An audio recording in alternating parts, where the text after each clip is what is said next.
morning, everyone. Good morning. I will now call the hearing to order. I would like to begin by acknowledging that we are in Treaty 1 territory and the traditional homeland of the Métis Nation. As directed by Manitoba Health, we're requesting people avoid close contact within 2 meters with anyone showing symptoms of a respiratory illness such as coughing or sneezing. If you are experiencing flu-like symptoms, we are requesting that you recuse yourself from the room.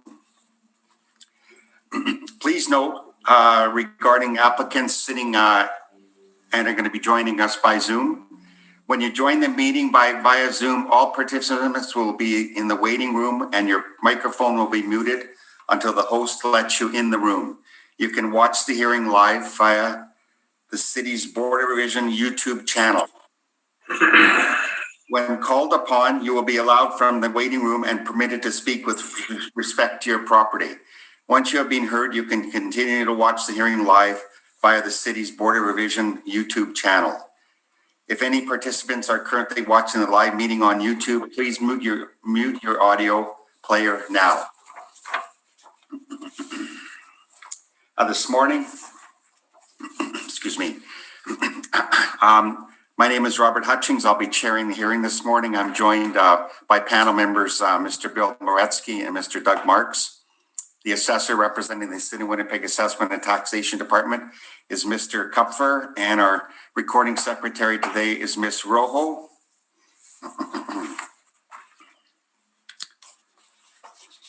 We will be hearing applications for revision of the assessment roll in accordance with the Municipal Assessment Act. There are matters for which revision is requested have been described in each application, and we will limit discussion to those matters. The statements that are made at this hearing are sworn testimony, and anyone speaking to the matters must be sworn in. Be advised that comparison of assessments of properties are not considered evidence of market value by this Board of Revision. The Board of Revision is appointed annually by Council and is independent of it and the City Administration. It makes its decisions on the basis of the evidence provided at this hearing and issues a written order that will be mailed to all parties as soon as possible. Please note that the board's decisions with respect to an application may be appealed to the Manitoba Municipal Board if the matter pertains to assessed value or classification, or to the Court of Queen's Bench if the matter pertains to the application of exemptions from taxation. Should you wish to appeal, information on how to do so will be included with this board's order. With respect to the hearing process, I will confirm the matters to be addressed with each applicant following their swearing in.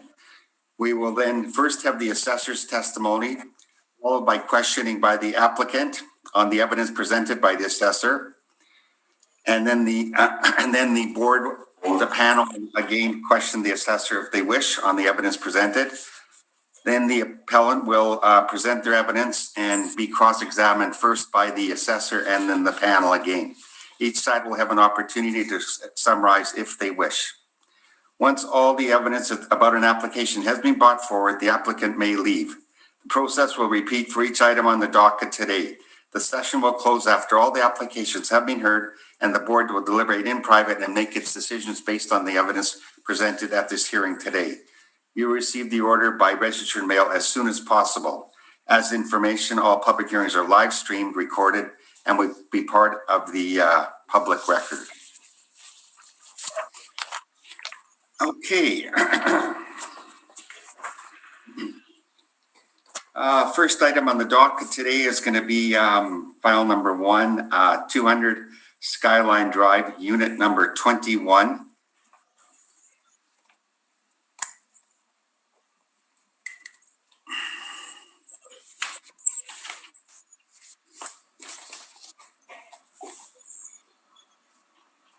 Good morning, ma'am. Good morning. Hello. Ellen, could I ask you to swear in the assessor and the appellate, please? Mr. Assessor, please state your full name. Nathan Stephen Kupfer. And you affirm the evidence you're about to present is the truth, the whole truth, and nothing but the truth? I do. Thank you. Madam Applicant, please state your full name. Samanthi P. Vanigasekara. And you affirm the evidence you're about to present is the truth, the whole truth, and nothing but the truth?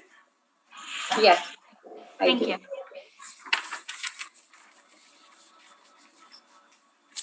Morning, Mr. Jopfer. Morning. Okay, you can proceed with unit number 21200 Skyline Drive when you're ready, please.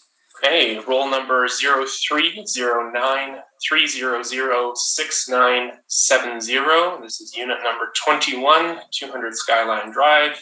It's located in Prairie Point. This is a townhouse style condominium, 2-story, constructed in 2019. 1,416 square feet, 3 bedrooms with basement finish, 2 full baths, 1 half bath with the shower. It does have central air conditioning. It has a balcony/sunroom, a patio deck, an attached garage, and it looks towards the interior of the development. Comparables 1 through 4, 340 John Angus. This is a project that was done by the same builder, Hillside Construction. That's why it was selected to be our comparable. All of the sales took place within 2017 and early 2018, again, making them ideal for our comparable range. The 4 comparables before you here are all 2-story attached townhouses, similar to the subject property. They're all 10 square feet shorter. It's just an ever so slightly different model. They're all 3 bedroom. They all sold with basement finish. They all have the identical bathroom count. They all have the central air conditioning, similar to the subject, as well as the sunroom and deck features. An attached garage as well, similar to the subject, and the various view features are laid out for you there. The sale price for the 4 comparables, time adjusted sale price, ranges from a low of $343,800 to a high of $365,000, or a time adjusted sale price per square foot ranging from a low of $244.52 to a high of $259.60 there on comparable number 4. The subject property falls well within this range at $346,000 or $244.35 per square foot. And the subject property was purchased post-reference, so that sale was struck from the records. And if you scroll down to page 2 of my brief, you'll just see a map which shows the different layout and orientation of the 2 different condo developments there, showing where John Angus is in relation to 200 Skyline Drive. And the city will be recommending this value of $346,000 be maintained today. Thank you, Mr. Assessor. Madam Applicant, you've got a copy of the assessor's brief in front of you, is that right? Yeah. Okay. Now, do you have any questions of the evidence presented by the assessor so far? You have an opportunity to present your case once we finish questioning the assessor, okay? But do you have any questions of the assessor on his evidence? I wanted to know, like this, my unit is tucked away in the Prairie Point area, which is it's far away from the schools and the schools and the shopping, which is, when you compare to the condo units presented by the assessor, which are on John Angus, which is closer to, like, backing onto I think it's like a green space, and the schools and shopping and buses. So my unit is kind of tucked away in another, away from main bus routes, and so I am wondering, why would I compare my unit to a unit like that is closer to all the amenities? Okay. Mr. Assessor, a response? Sure. So the units in the subject property all sold after our reference date of April 1st, 2018. So I'm not able to use sales within the subject's own building. So this is the closest available and best comparable unit to use, given that it was constructed by the same builder and it is relatively close by. I would suggest that, being so close to the corner of Kenaston and Waverly, yes, they likely are closer to some shops, stores, things like that, but they're also likely subjected to slightly greater traffic influences. I can't say which way it would really even out, but all in all, I would say they are very comparable buildings. Okay, thank you. Does the appellant have any other questions related to the assessor's evidence?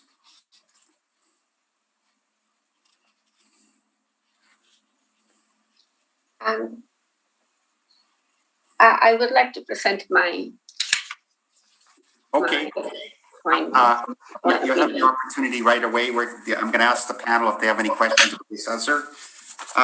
Doug, any questions of the assessor's evidence? Not at this time, thank you. Thank you. Bill, any questions? So I just wanted to know if you could maybe reference the differences between the two blocks. The one that you want to use for the comparables, one John Angus and the subject block. They seem to be different in shape and things like that. So, but they are made by the same builder. But how are they different? As far as I can tell, that is the main difference, is the orientation and the layout of the site. When I actually went through the build plans and compared them, they look to be nearly identical building plans. Again, it would have been designed and built up and mocked up 2 years prior. So there may have been very small changes in between the two, but as far as I can tell, the main differences here are really just the layout of the site and the way that how some of the units are orientated and which way they would face. So there's nothing that jumps out at you that would differentiate the value of either of those, the value of those blocks between each other based on where they are, right? Correct. Yeah, the quality of construction seems to be the same. Like the building plans, the layouts, everything, it looks extremely similar. And I would suggest that it is undoubtedly the best comparable building that we have. And I mean, in looking at the post-reference sale prices, I can say that they look similar as well, but that's not really evidence that we can present for this hearing. So, we'll just leave it at that. Okay, thanks. No more questions. Thank you, Bill. Okay, Nathan, my question is, so the subject property is west of Kenaston Boulevard, I guess about how many blocks? 3 blocks west of Kenaston? Yeah. And then the comparison, let's call it a sister complex, is just about on the corner of Kenaston Boulevard and Waverly Street, northeast corner, pardon me. Okay, so I'm looking at the orientation of the comparison building or complex. So it's kind of like there's three rows there. I guess the ones on the left are back-to-back condos, is that right? With no space, and then the one on the right is a single strip of homes, is that right? That is right. And the one on the right would look out at green space, and the one on the far left looks out at John Angus. And then the one in the middle, like you said, backs onto the one on the left. So that would have an interior type of view and not really any view or traffic.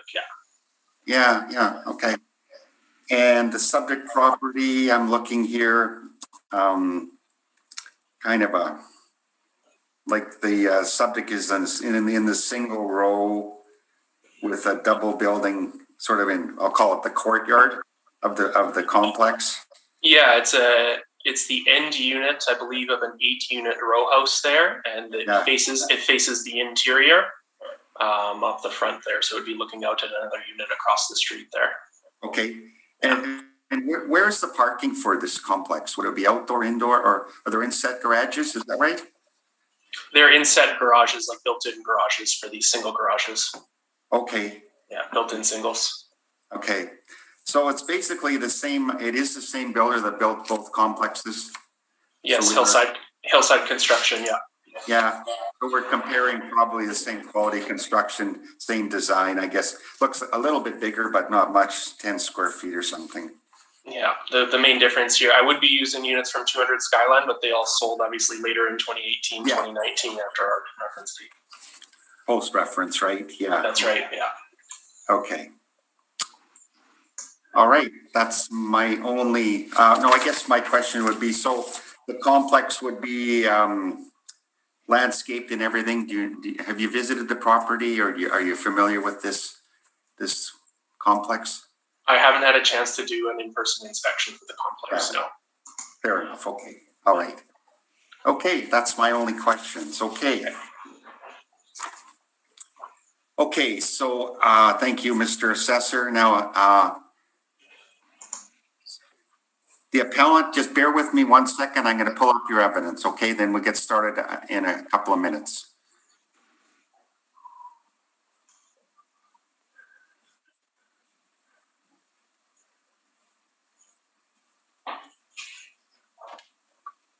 Okay, go ahead. Hey, I would like to say that I bought this property in the year 2020.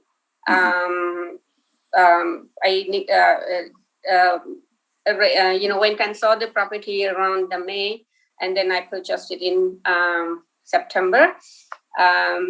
When we went to see, we saw that the price of the unit was $343,400, which included. You know what, Madam, I'm going to stop you right there. You know, this is what we call post-reference evidence. We can't use any evidence of anything that's sold after 2018. Okay. So maybe if you could just leave out the selling prices, maybe explain what happened, but we don't want to hear the selling price, okay? Okay. So the house. Thank you. Sorry about that. So it included all of my all the unit included 3 bedrooms, the bathrooms, and the insulated like garage, like the other houses would, because it was the same builder. And the price included all of my the appliances that include fridge, dishwasher, microwave, over-the-range microwave, dryer, washer, all of those, and the electric fireplace inside.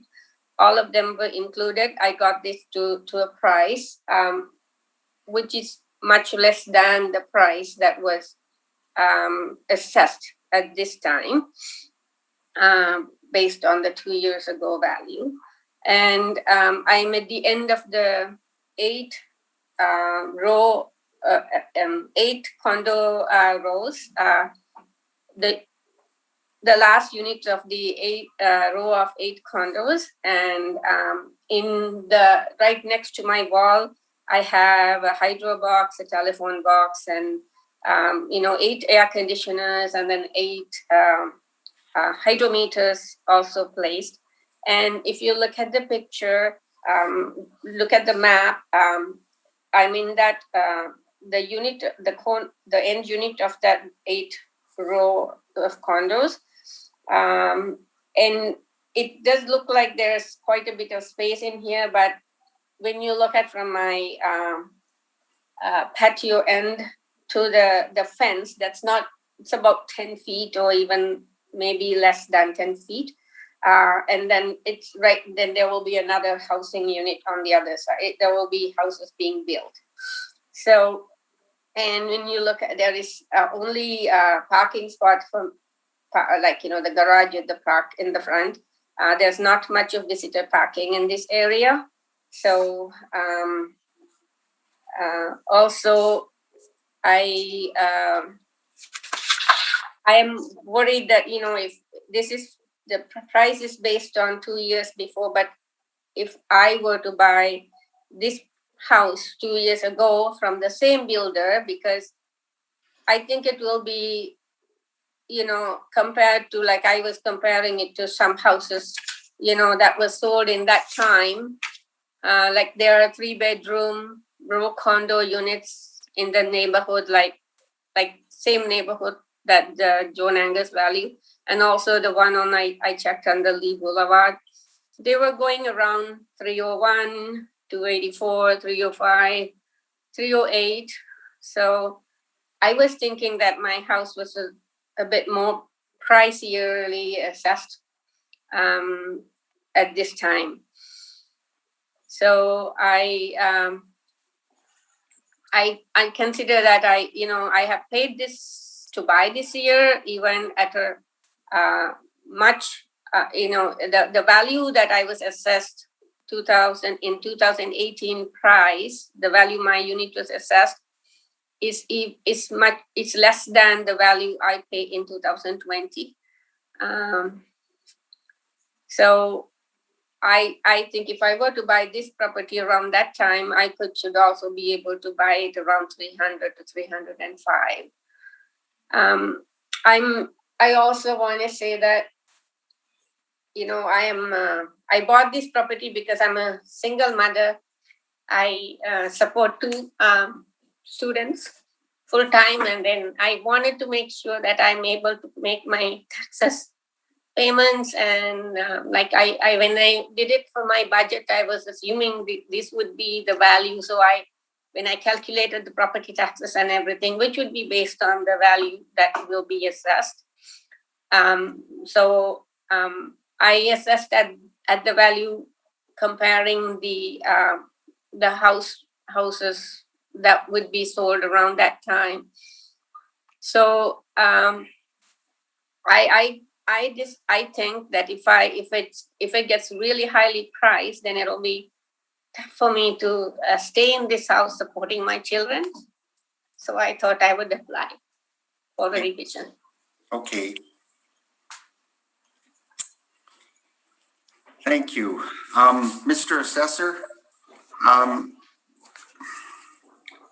I guess I'll summarize this. The appellant is saying that the market has dropped for similar homes in the area post-reference, and I believe that's her case. Any response to that situation? Not particularly. We don't guess at future years or work backwards based off of post-reference sales. The practice is always to choose sales before April 1, 2018, and then adjust forwards because we've already analyzed that period and we know what the percentage increase or decrease will be. Yeah. In regards to the three comparable sales that were submitted here for John Angus Drive by the appellant, number 15, number 16, and number 21, all three of these units are smaller units, and all three of them don't include basement finish. So that's why they're selling in that 285 to 305 range. They aren't really comparable with the subject property, unfortunately. I don't have any questions. Yeah. Okay. So would it be fair to say that in the next reassessment, the selling prices, if they're reducing, will be reflected in the assessment values? They would.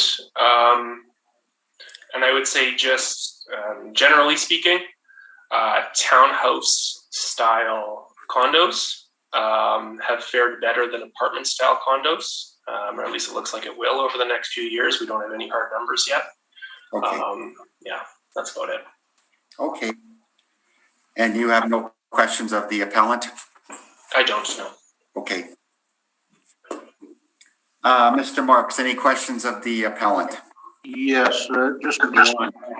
On page 60 of your comparables, which ones are you using there to compare to yours?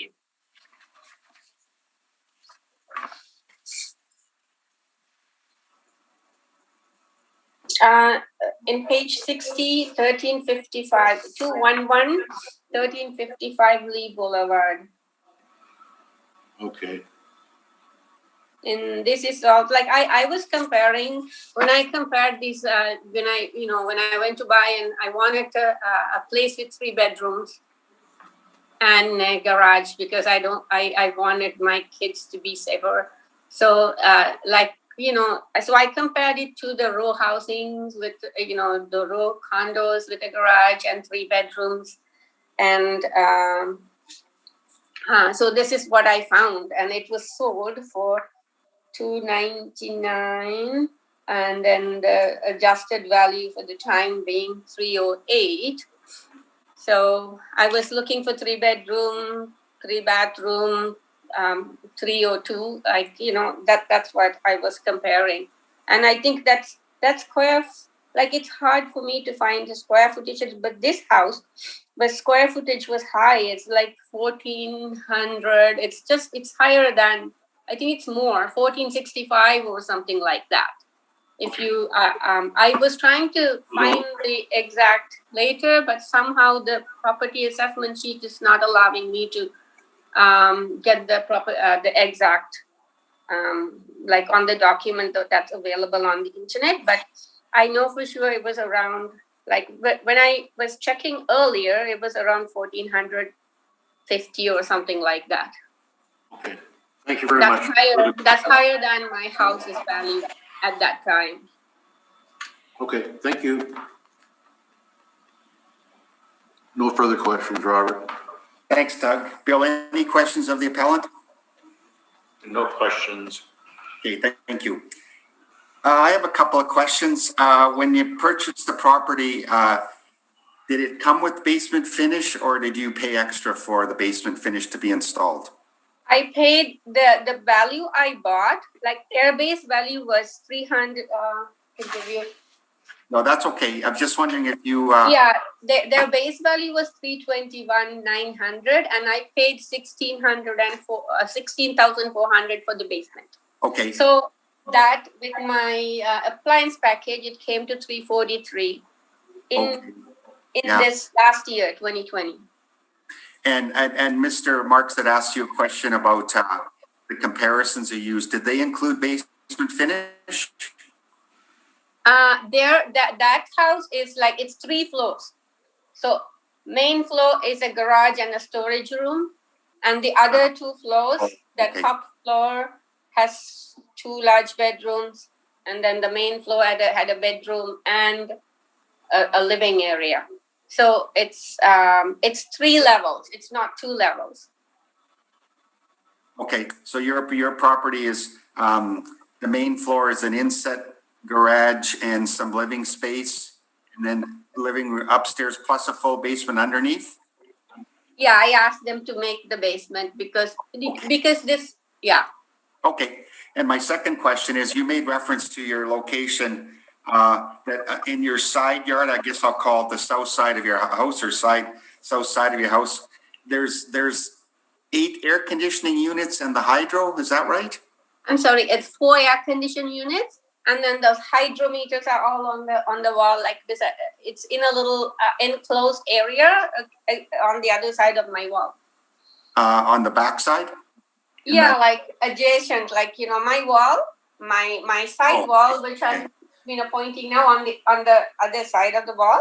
There is a little enclosed, like it's not like a shed. It's just kind of along the wall. They made it like an enclosed area to house those 8 hydrometers, and then also there are 4 air conditioners on the side, like on the same wall in front of it, from the door and front. Yeah, and it is not a very big space.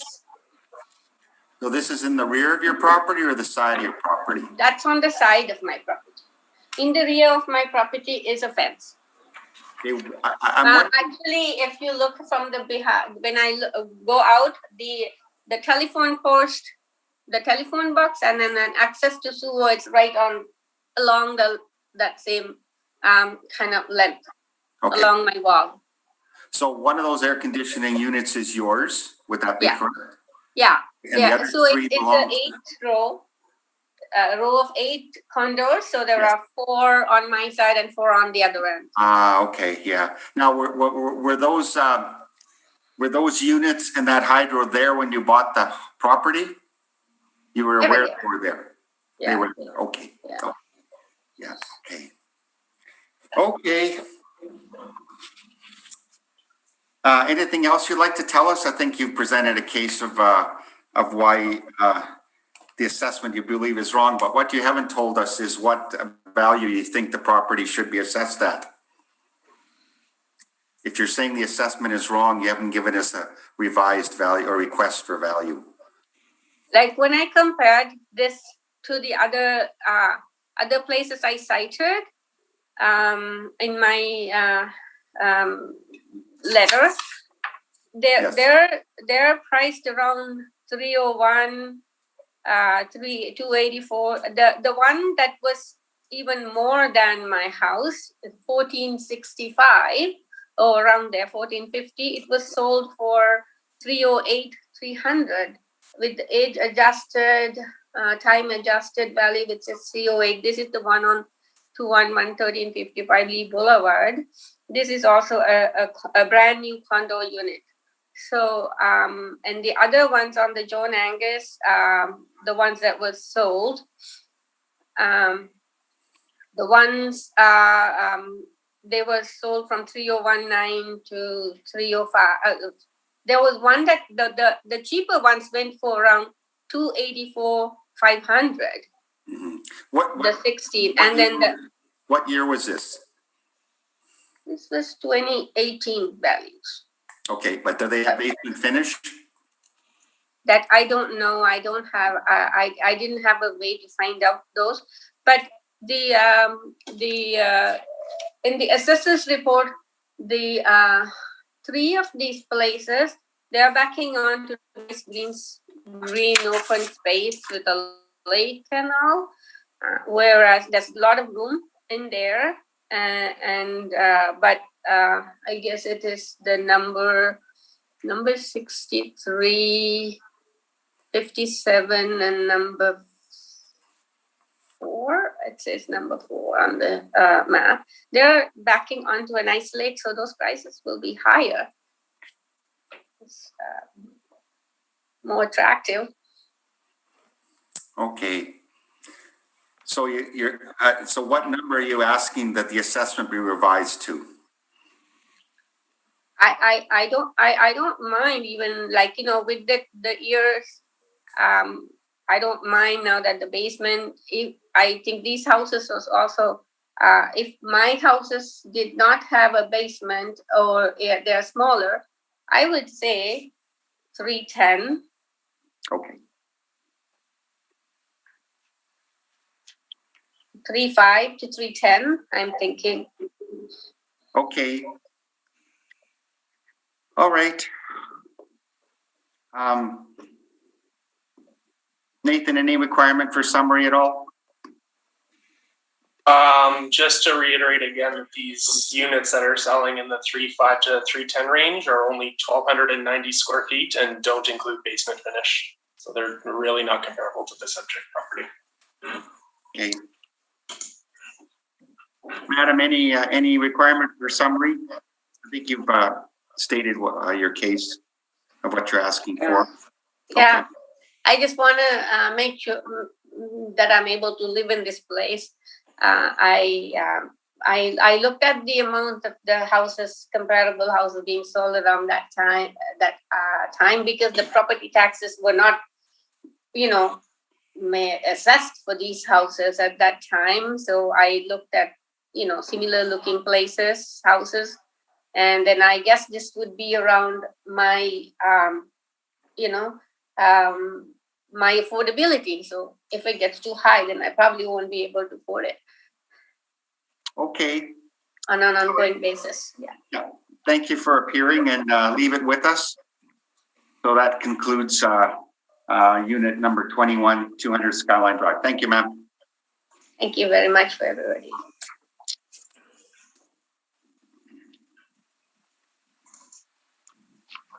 Okay. Bellen, do we have any further participants yet, or? Yes, we do. Pardon me? Yes, I'm adding item 2 right now. Okay, so we're looking at Mr. Rivero Balado. Okay, and that the address is 715 Ashburn Street. Good morning, sir. Okay. Good morning. Okay, so we're looking at Mr. Rivero Balado. Okay, and that the address is 715. Hello? Ashburn Street, right? Yeah. Okay, Nathan, could you swear in the appellant, please? Bella? Applicant, please state your full name. My name is Jorge Enrique Rivera Velar. And you affirm the evidence you're about to present is the truth, the whole truth, and nothing but the truth? Yes. Thank you. Good morning, sir. Good morning. Okay. Mr. Assessor, when you are ready, 715 Ashburn Street. Roll number 13003229000. 715 Ashburn Street is located in the Minto neighborhood area. It's a one-story single-family dwelling constructed in 1907.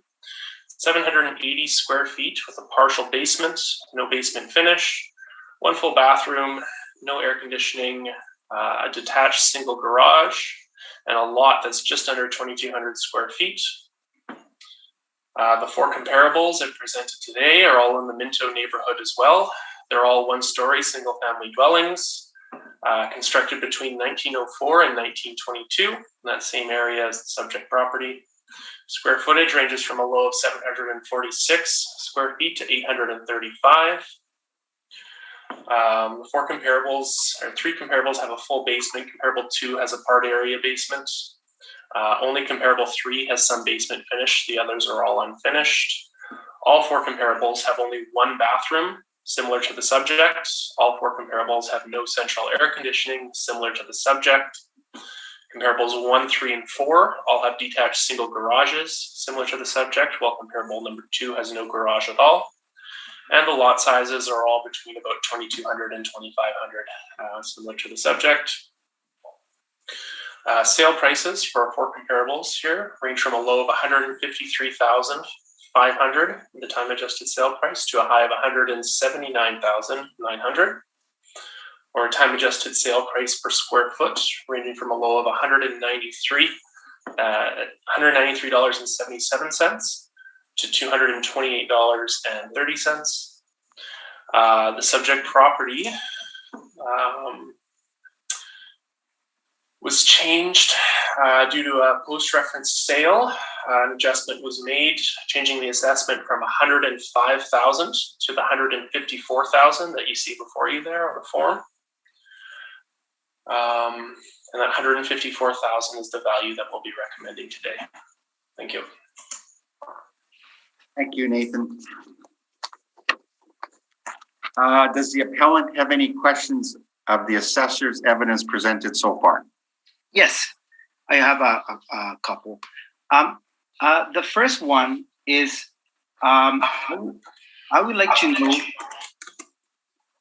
know the assessment of 154,000 was done purely on the comparables.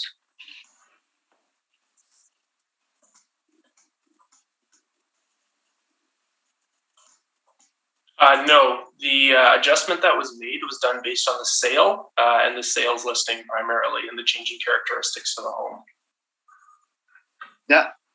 The sale of 2020?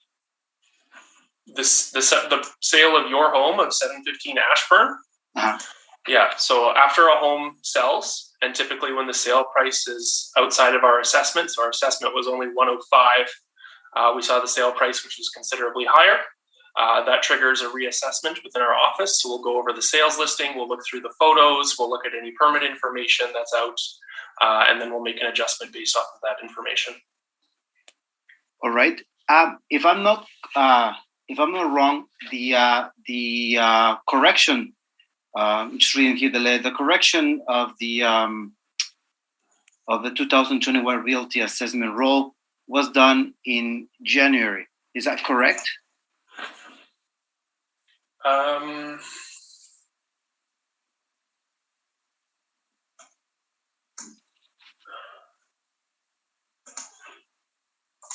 When the review took place, you're asking?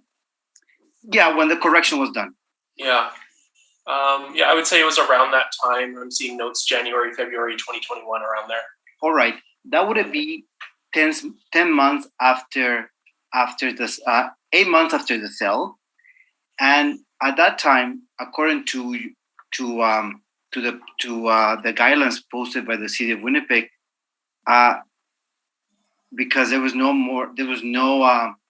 in-person visitations here to see the premises, they have to be based on pictures and or phone calls to the owner, and none of those were done. So So it had to be based on pictures that you had from the time when the house was advertised. Is that correct? Yeah, the photos are the photos that are listed with the home Okay. by the realtor. And the information you had was what you had it based from before, from the advertising of the house. That's right. Prior to the purchase, what would have been listed by the realtor, I think there's 15 photos here, and then right up for the house. If you're gonna make a correction, would it be more reasonable to base it on current information? Well, that's the most current information that we had was the sales listing of the home. But it's said in the city of Winnipeg guidelines that it had to be done by contacting the owner and or using pictures that were current, not 10 months old. No, these were done based on the photos of the listing and the description of the listing that was done. Yeah, you have stated that, but that was when you did a correction. That listing happened 10 months before. Yeah, I mean, we can't make the adjustment the same day that the sales listing is posted. Obviously, it comes afterwards. Does the city of the taxation the assessment taxation department doesn't contact the owner and send a questionnaire to update that according to your guidelines? A sales questionnaire is typically mailed out for private sales where there is no listing, there are no photos, there is no write-up, and our information is not readily available. All right. Okay. The other question I have is that based on the comparables you send, you are right that the times are similar and some of the features are similar. However, of all the houses there, only one comparable to is full and part basement, and all of them are full basement, which makes a difference. And is one of my, I will explain later why really the concept of part basement doesn't make any sense, because it's not really a basement, it's a crawling space. So in other words, all the comparables are not comparables. Why were not other only part basement were included to compare the prices? The vast majority of the homes that sell within this area have full basements. That's why they were used as comparables. So your comparables are uncomparables because they all have full basements. Well, mine has a part basement, and you didn't include part basements in your comparables. Is that correct? No, that's not correct. When you're using comparables, it's not necessary that every single characteristic is identical to the subject property. As assessors, our practice is to make adjustments based on these differences within the property. So, for example, we would expect that a home that has a full basement would sell for slightly more than a home that has only a partial basement. So I am taking that into consideration. It's not something that we're ignoring. It's just a matter of the vast majority of the comparable sales within this area are going to have full basements with no basement finish. That's what I found. Okay, if that is the case, how come comparable number 3, 712 Ashburn, that has a full basement, is finished? Their assessment value is about 13,000 less than the proposed assessment value for my property. I don't know why their assessment is lower than your assessment. I'm only comparing sale prices to your assessment. That's the practice we're using today. Okay. And since the you using April 1st, I'm correct, 2018 sales as a market date, yes. Yeah, and we cannot use the price I paid for the property on June 1st, 2020. Nonetheless, you say if I cannot use that, I mean the property, the price I paid for that property in June 1st, 2020 was way less than what, for example, comparable 3 was on April 1st, 2018. You see what That's correct. Yep. So how did that factor in the assessment that you're providing? Your post-reference sale isn't factored in at all for the assessments that are provided. As I stated, we don't take a later sale and then work backwards to come up with an assessment. It's the other way around. So your sale price, your post-reference sale price will be included for your next assessment and for your next assessment cycle. But until that time, it's not factored into this assessment at all. All right. That's all the questions I have. Thank you. Thank you, sir. Bill, any questions of the assessor's evidence? Yeah, so the sale of the house in June of 2020 was what triggered the reassessment? That's true. We did a check of the characteristics and saw that some of them weren't up to date. So we did our sales verification process, and that triggered a reassessment based on the changes that were made. So by the sales information, you had determined that there were several additions made and improvements or improvements. What was done, if you can just give me a quick list? Actually, what was really done is it was being assessed below average and a below average condition before. And then based on the changes that were done, it was brought more in line with an average condition of the interior. What were the changes that were done? What were the changes that were done? Yeah, I'm pulling up the list. What's that, sir? Are you looking at the list? Yeah, I'm just pulling up the list.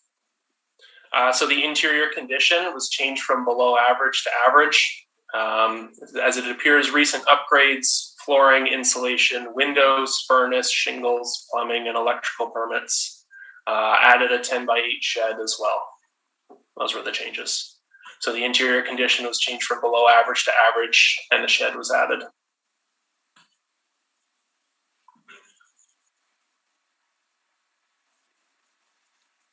Okay. That's all the questions I have. Thanks.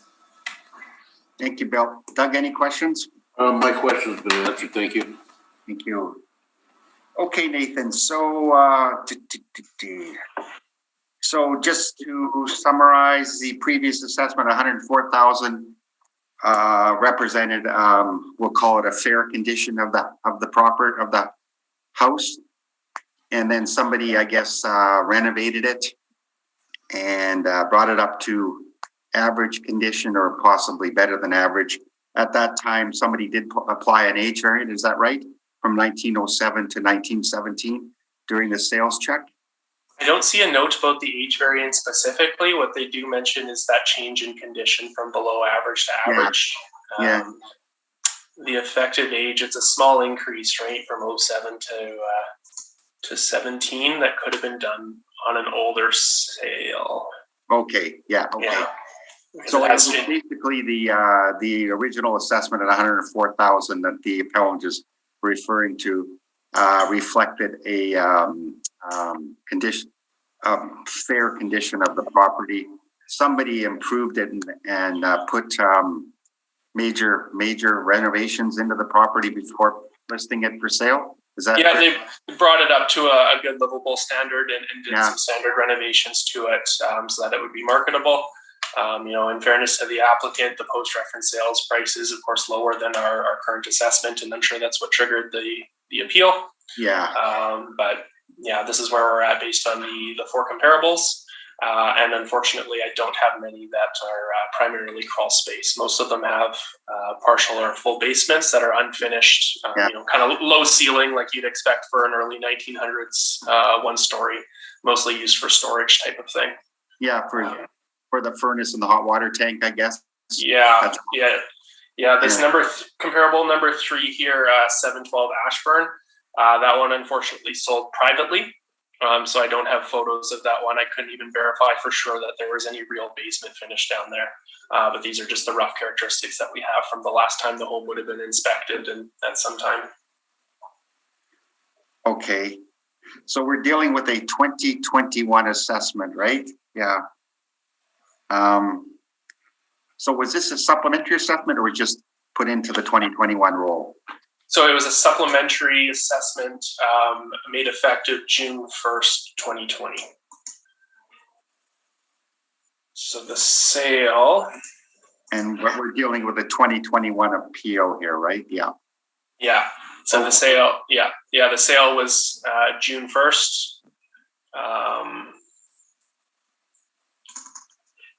The adjustment,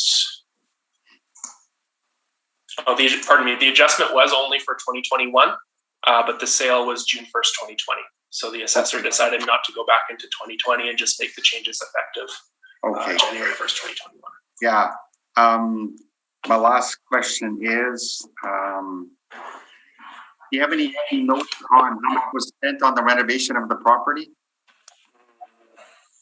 Or is it just the MLS listing detailing the current condition of the property? Yeah, these type of renovations on a lower income home, we're not going to get very detailed permit specs. Most likely it'll be done kind of off the books. Again, the listing really just states well-maintained starter home or rental property in the West End, close to Polo Park, and then the updates that I listed there. The high efficiency furnace, newer shingles, newer windows, flooring, and bathroom vanity. Okay. Yeah. And for clarity, if this did have a full basement, the assessment would be higher. That's correct. Okay. That is all my questions. Thank you, sir.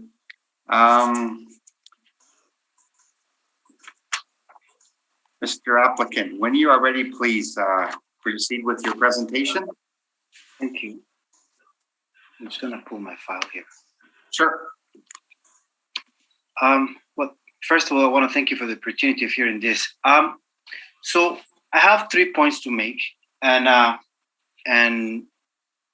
have kind of already let a couple of them out. The first is that when I received this correction to the 2021 realty assessment role, I noticed that when I contacted the city in the first place, that they have based this on the MLS information that was available to them. They didn't contact me nor requested pictures to do that, according to what it says in the website, as I mentioned, of the city and the website of the Assessment and Taxation Department. That's how they should proceed. And however, this poses a problem because the MLS, of course, is advertising to try to sell something, and they will, of course, not try to sell you something that is like, they will not present something that is with all the defects. So, of course, it looks very nice in the pictures, and they are touched up. And as you also pointed there, there is no trace of what the improvements were. And all was done by, I imagine, by the person that lived here before, or the owner, and it's really low grade. But that was, I could afford, and that's what I got anyways. So that was my first point, that procedural, this was incorrect. It wasn't done properly. They needed to contact the owner, look at pictures current if they're gonna do a revision. That's my first point. And in that way, their assessment is based on inaccurate and incomplete property records in that way. And thus the assessment is not in a way fair in that way. My second point is that looking at I look at some comparables around the area, and looking at the comparables that the assessor submitted, none of the comparables are actually comparables, since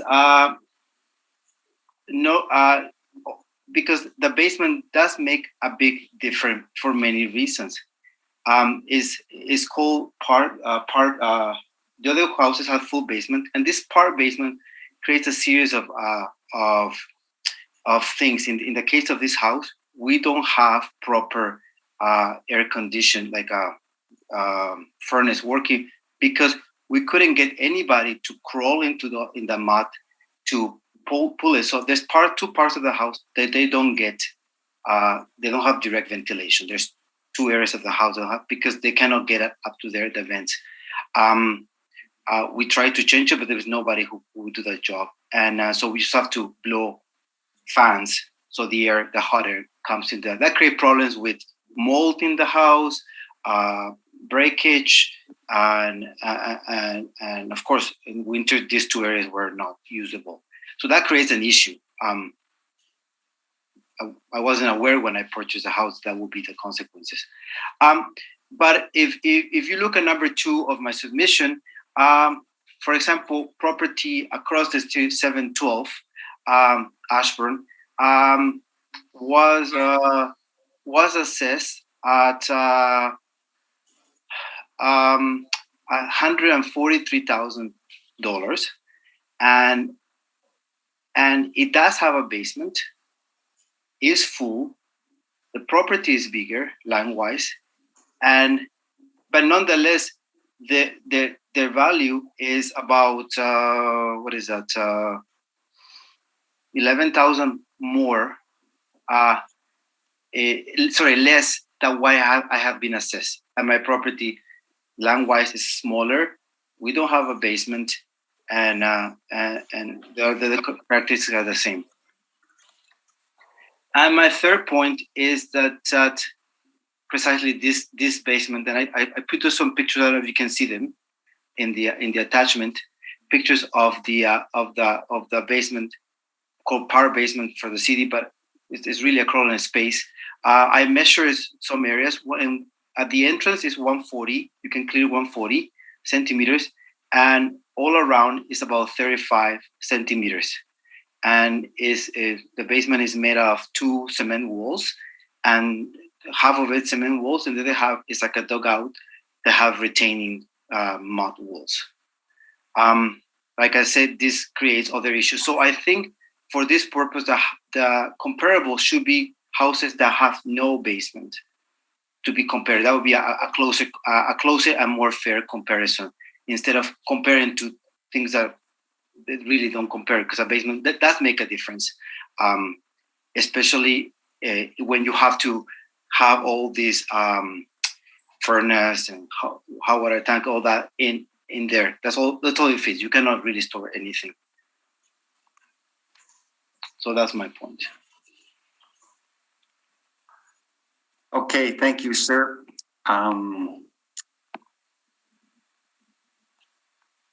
Mr. Assessor, any questions of the appellant's evidence?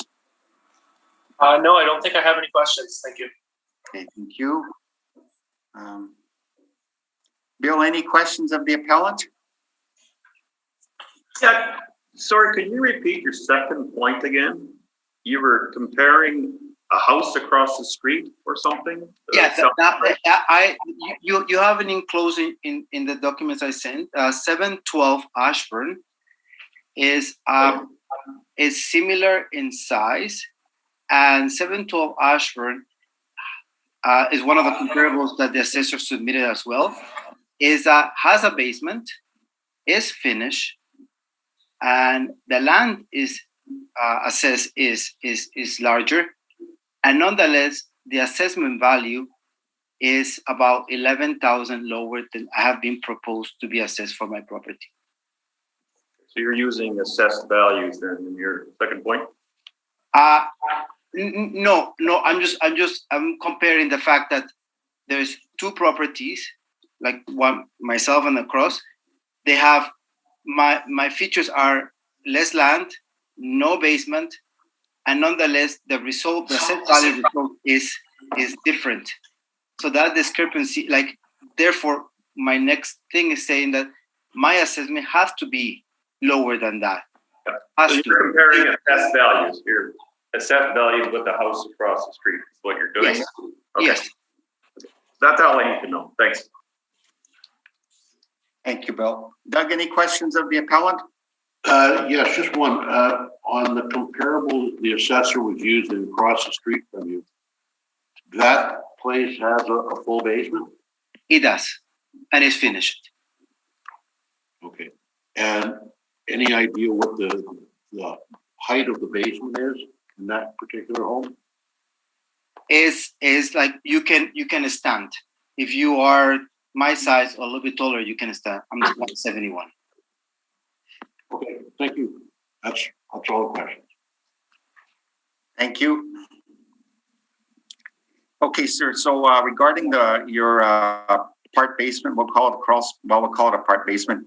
Do you access it by a trap door from the main floor? You access it to a trap door in a corner of a house. Yeah. Okay, and there's a couple like 4 stairs to crawl down through there and get to the bottom. There is 5 little steps. Yes. Okay, and then in regards to the heating vents, are you saying that there's no heating ducts going to 2 rooms in the back of the house? No, at the front. At the Front and back, because of how the mud works. Okay. They cannot access it there. Okay. All right. And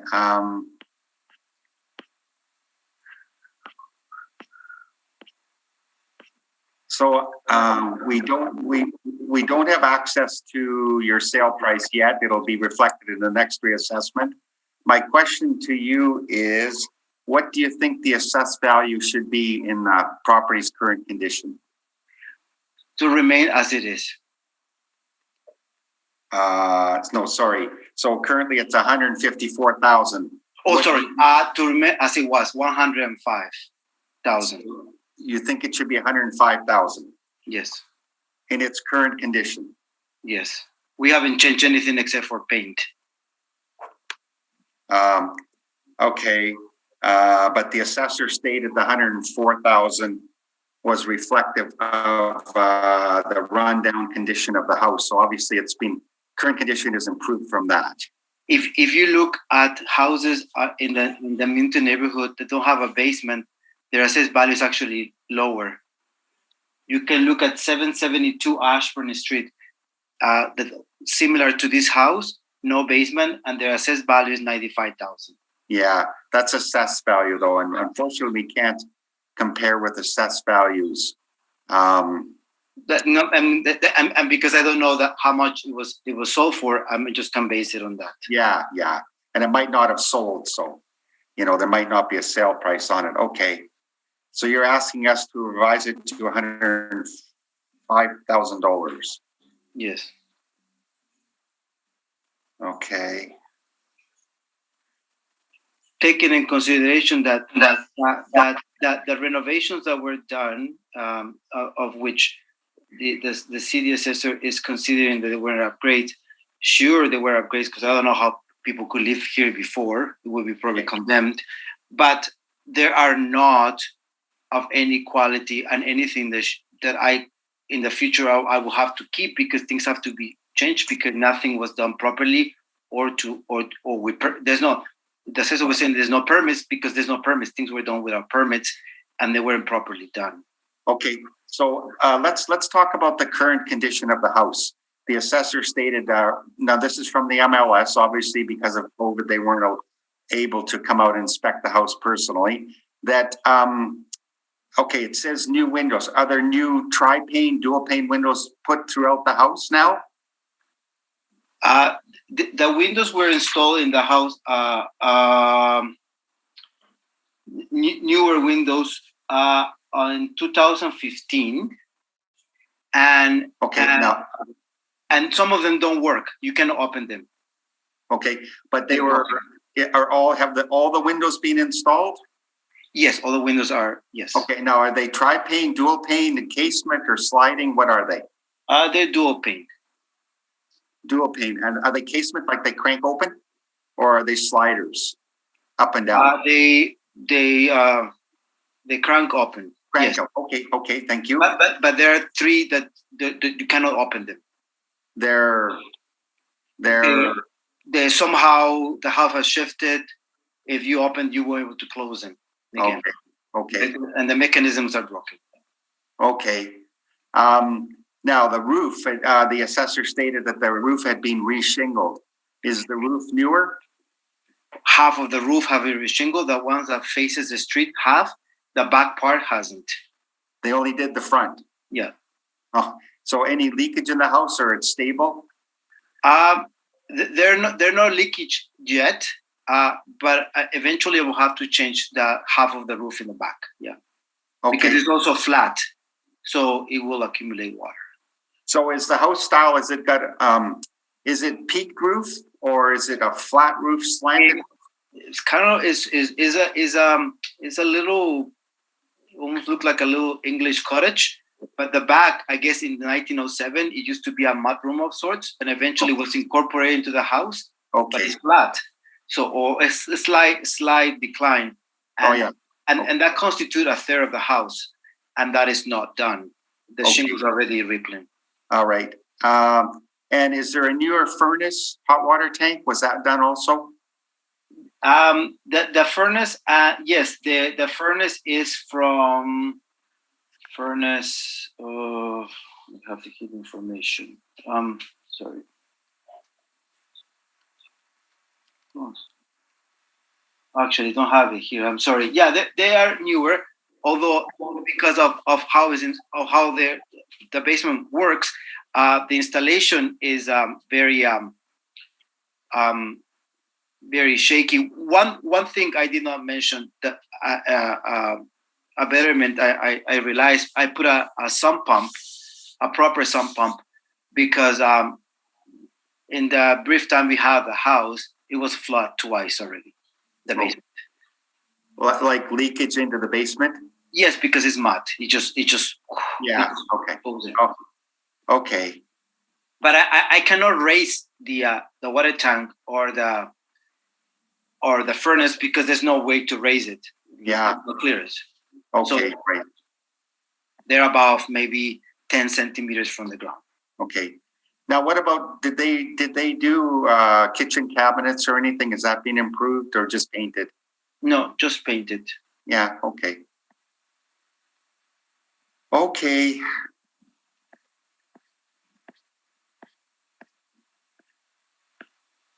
Now, considering the improvements that have been done to the house, do you think that your assessment of value is a little bit low?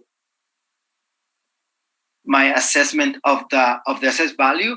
Yeah, estimate of value, yeah. Well, I would say is low until a proper assessment is conducted, because I think that the city has ways of doing this assessment. Like I said, in the website, it says that they can contact you and talk about and walk through things and send pictures, and so a proper assessment could be done. And in this case, it was done on guessings, maybe informed guessings, but just guessings. But in this case, it missed the mark. Yeah, well, it's an estimate of value, but it's because of the COVID-19. I think that obviously restricting personal contact. But if you realize, it went up by $49,000, so we went up almost double the price, right? 50%. So it's a big guessing. Yeah. And based it on MLS, which is, after all, an advertising of somebody trying to sell something. It seems to me that a city of Winnipeg will be a little more professional and have maybe sending a questionnaire or requesting pictures or demanding certain kinds of information, or at least doing an inspection around it. They won't contact COVID by going around the house. So I think until a proper assessment is performed, this assessment should stay. And I'm okay with being assessed, but assessed properly, not just guessing in a way. Okay. All right. So we've got all your information and your requested value. Mr. Assessor Nathan, any requirement for summary? No, I don't think so. Okay, thank you. And sir, any requirement for summary? I mean, you've detailed everything you're looking for, so. No, sir, that will be it. Okay.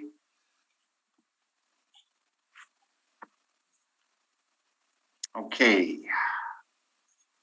Thank you for appearing. Thank you. Leave it with us and you'll get a letter from us with our decision based on the evidence presented here today. Okay, sir? Thank you very much. Thank you very much. Thank you. Bye for now. That concludes 715 Ashburn Street. And I think we should take a 5-minute recess, okay?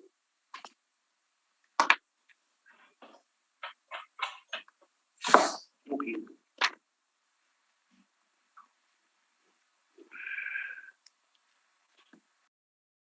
And please go ahead. Okay, I will now call the hearing back to order. Good morning, Mr. Dirksen. Good morning. We're dealing with 724 South Drive, and we're dealing with a 2020 residential appeal. And I guess we had a supplementary assessment done on this property. Can you swear in the appellant, please, Ellen? Mr. Applicant, would you please state your full name? Carl Dirksen. And you affirm the evidence you're about to present is the truth, the whole truth, and nothing but the truth? I do. Thank you. Okay. Mr. Assessor, when you are ready, please. 724 South Drive.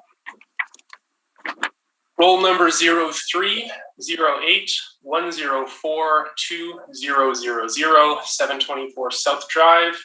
It's in the Crescent Park neighborhood area. It's a one-story single-family dwelling constructed in 1953 with an effective age of 2003, 2,463 square feet of living area, full part area basement. Yes, the basement is fully finished. Bath count, as it's seen before you there. The home has central air conditioning, 3 fireplaces according to our record, multiple attached garage, and a lot size of 22,500, and this is a river lot. All 4 of the comparables are also going to be river lots on the Red River. Comparables number 1 and 4, if you look at the map, are just on the other side of the river, while comparables 2 and 3 are both on South Drive, similar to the subject. As I stated before, all 4 are river lots, fairly similar in size. Comparable number 1, 53 Salmi Drive has been fully rebuilt, similar to the subject property, which is of course why it's chosen, and in my opinion, the closest available comparable. Comparable number 2, meanwhile, was essentially completely original while it was sold, and comparables number 3 and 4 had some level of upgrades done to it, but not nearly to the level of the subject property or comparable number 1. Time adjusted sale prices for the 4 comparables range from a low of 746,000 to 1.236 million. That's time adjusted sale price. And the time adjusted sale price per square foot ranges from a low of $290.75 there for comparable number 3 to a high of $575.15 for comparable number 1. As you stated, Mr. Chairman, this is a 2020 appeal. Again, it was a supplemental assessment notice done. However, this wasn't done based on a sale. This was done based on a renovation. The home most recently sold in 2014, as you can see at the bottom of your paper there, for $761,000. We followed up with the homeowners about a renovation permit in 2020. The notes left by the assessor read, confirm that the work was complete back in around 2018. Dr. Dirksen stated that the work became quite a bit more extensive than originally planned. They had to take down the entire house to the floor joists, except for the garage and the family room addition. All new wiring, plumbing, windows and doors, kitchen and bathrooms. Basement was also refinished / modernized. A new toilet and shower were placed in the basement, and a vanity was taken from the upstairs bathroom and placed downstairs. Total cost approximately $700,000. The change in assessment, the supplemental change, was from $871,000 to what you see before you there, the $1.051 million. And that's the value that we're going to be recommending today. Thank you. Okay. Thank you, sir. Mr. Dirksen, or is it Dr. Dirksen? Pardon me. Any? That is good. Okay. Any questions of the assessor's evidence presented so far? I do not. Okay, thank you. Mr. Marks, any questions of the assessor? No, I'm good for right now, thank you. Okay, thank you. Mr. Bill, any questions? No questions. Okay, thank you. Okay, Nathan. So we've got a sale occurring at $761,000 in 2014 to the present owner, I guess. And then we've got a major renovation undertaken that my notes are saying that it took place or finalized in 2018. Is that right? Is that what your notes have? That's what my notes have, yes. Okay. And I guess we'll get the real story here when we talk to the appellant, but did an assessor visit the property at that time, or did they do a phone inspection, or? I believe it was a phone inspection with the applicant. Okay. And I note that it turned out to be a major renovation, maybe a bit of a surprise renovation. Mm-hmm.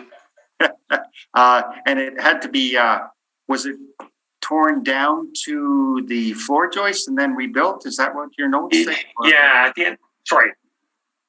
It's not my turn, I think. No, it's okay. Yeah, I should be asking you this. We'll get Okay. Yeah, but anyway. Yeah, according to my notes, yeah, it was essentially taken down to the studs and rebuilt, with the exception of the garage and one back family room. I see. So it's a full basement part area. So I guess there was a addition added on a grade beam. Would that be the situation here, possibly, or? Yeah, it's a full basement except for essentially one room doesn't have a basement under it. There's a family room addition that was built on a long time ago. That I believe doesn't have basement under it. That's why it's a full part basement. So that had nothing to do with the alteration. Okay. So, Yes. And the assessor, when they did the reinspection, they applied that age variant of 50 years, I guess we're talking, from 1953 to 2003. That's right. The actual floor plan, the floor plan changed, but the actual square footage, I believe, remained the same. Okay. So the major change was that change to the effective age. Essentially, they took everything out and made everything newer. Yeah. Okay. And we're about 2,463 square feet on the river. Okay. Yeah. All right. But the garage, I guess it's an attached garage, stayed the same? According to my notes, no major changes yet to the garage. Okay. And this was made effective. It was completed in 2018, but the department never processed it effective until January 1st, 2020. Is that right? That's correct. Yeah, it looks like we got to it a little bit late. So it was effective 01/01/2020. All right. Perfect. Thank you very much.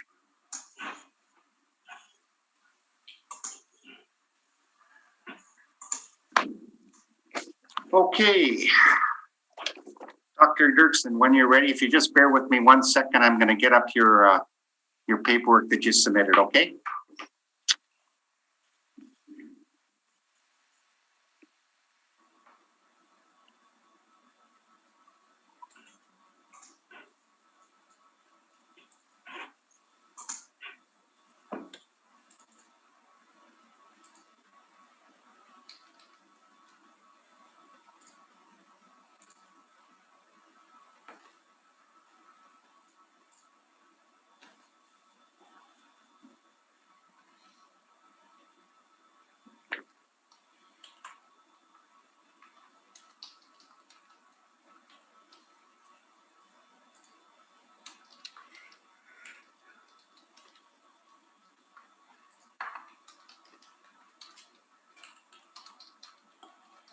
Okay, sir, when you're ready, please.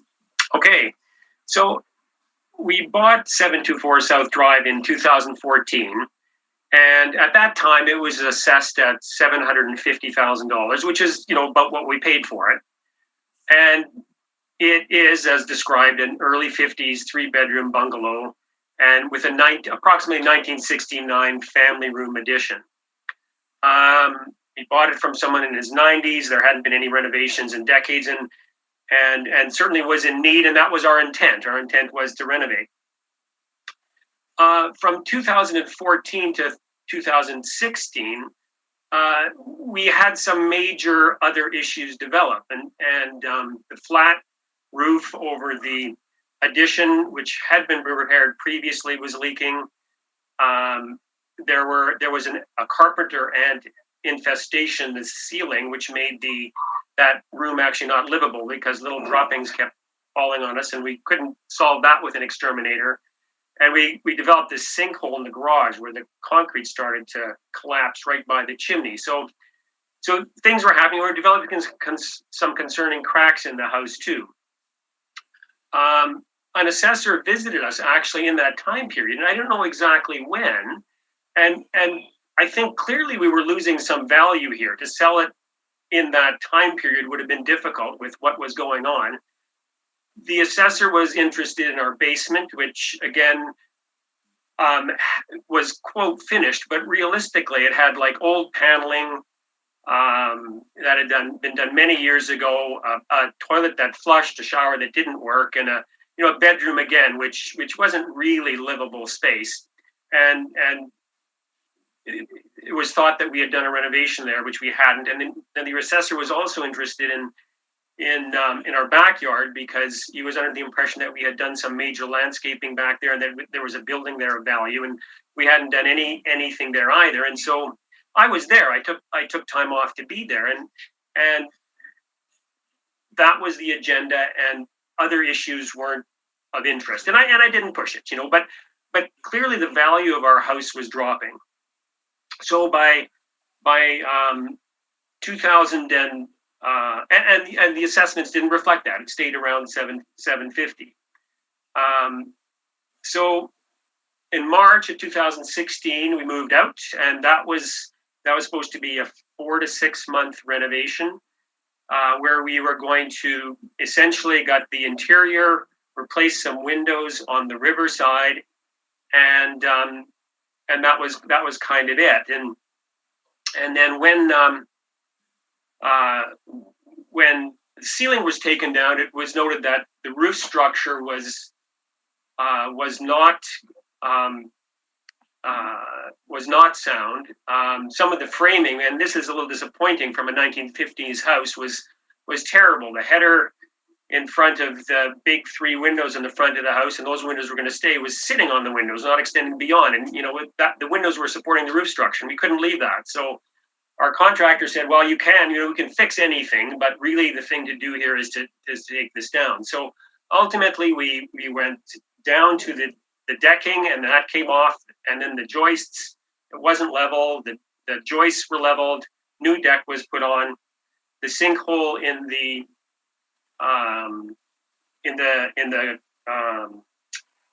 garage ended up requiring a jackhammering out of the cement in the garage.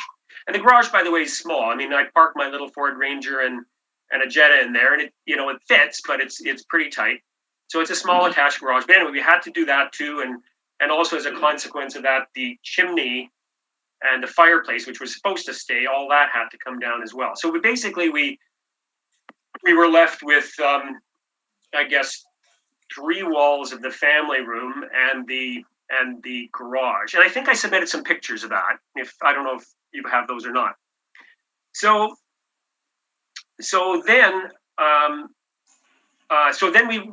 we rebuilt it, and I think you have the plans. And we made a 3-bedroom, 2-bath house into a 2-bedroom, and really a 1-bedroom plus a study. And it's kind of our retirement place. So it's, the other bedroom has a small closet, not a bedroom closet, and it's used for a study. And we opened up the main living area, so we now have a nice kitchen, a dining area, and the family, or the family room is basically now the living room, and the kitchen and the dining room take up what used to be the living room space. So what was supposed to be 4 to 6 months ended up being almost a year and a half. In summer of 2017 is when we got back into the place.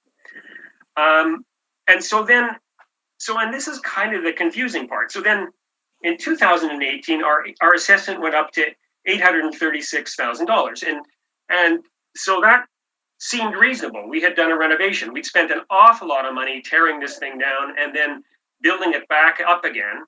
And we built it on an old foundation and on a basement. But again, it's an old basement, low ceiling heights, tons of teleposts. It is what it is. It's and on a basement floor, which has some serious slope to it, and towards the corners of the house for some reason. And so our thinking was that reflected our renovation, and that seemed kind of logical because although we were assessed at $750, that we didn't have a value of $750 anymore in that place, and we had spent a lot of money, like basically building the structure of it again, hadn't changed the square footage at all, and but everything is new and nice, and so there is added value. There's clearly added value. And so the assessment went up to 836. The next year went up to 858, and then it went up to 871, which I think is probably close to market value. The demographic here is a retired couple that is good with a really nice, river lot, with an okay basement. We felt we had to freshen up that basement because this would not be a sellable place with that basement. So we did gyprock, and we had to replace the ceiling tiles down there because they all got wrecked when the floor joists were open. And so it was a bit of a shock when we got this supplemental assessment, which we thought had already been accounted for in our assessment adjustments over the past 3 years. So I think at the end of the day, it's hard to find a comparable. There's a 1 or 2 bedroom house on the river of a relatively small square footage. Those don't exist. You go up and down our street. These are big places there that are just different houses. And our feeling is that $1 million, we just won't see that. Like that's not what people are going to pay for a place like ours. It's nice. It's redone. So anyway, that's my presentation. Okay, thank you, sir. Nathan, any questions of the appellant? No, I don't think I have any questions. Okay, thank you. Bill, any questions of the appellant so far? What does the inside look like now after the renovations are done? Is everything? So the inside, it looks good. It's a big kitchen that looks out over the river, and then behind that is the dining room area that is the front of the house. And then it's a couple of steps down into what now is our living room, which was the family room. So that's very nice open space. Then the old house had a wide hallway, it had a 4-foot hallway. So we kept that. We just wanted that space. And so it's a wide hallway. There's a small main bathroom to the right. You continue down that hallway. On the left is the study. On the right is the study, and then the river side, there's a bedroom, and we took some space and made a nice walk-in closet. And then the bathroom is kind of open to the bedroom, and it's also very nice. Our extravagance there were 2 fireplaces in the house already, and so we put a gas fireplace in the bedroom that sort of separates the bathroom, and then a walk-in shower. So we spent a lot of money, and we took a lot of square footage to make the bedroom essentially, and it's nice. It's very nice. What about the backyard looking onto the river? Is there the backyard? What's in the backyard? So in the backyard, there was a concrete deck and a walkway towards the river, and then another walkway towards the house. Our COVID and that concrete drive deck sloped towards the house, and there were some concerns about water leaking towards the house. So our COVID project, and this is a DIY project, is myself and my son-in-law, and to some degree my daughter, and they were between houses and actually living with us for a little bit. We bought about $6,000 worth of material, limestone, sand, and patio blocks, and so we took that patio and we extended it a little bit towards the house. We widened the walkway and we sloped that patio so it moves away from the house. So that's what we've done with the backyard. And then there's an old shed, and there's a greenhouse there that has been there forever and kind of isn't in good repair. And that's kind of it. But the views from the house are very nice, from the kitchen looking out over the river. But you don't think that you can get $1 million plus for your house if you try? I don't think so. I mean, the demographic here is sort of like me. Like I'm 62 years old. If I was retiring, and I don't have kids living with me, and this would be a very nice house, but it's 1 bedroom and a study, and with a basement which is old and refreshed but old. It's not like a modern basement. I don't know whether I don't think the Winnipeg market pays $1 million for that, in spite of the river view and a nice lot and a nice street. It's just not. I don't think so.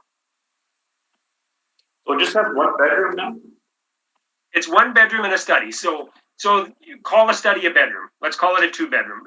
But it's really, we built it as a study. We left that. We put a small closet there just for storing a few things, and that's what we wanted. We wanted a study.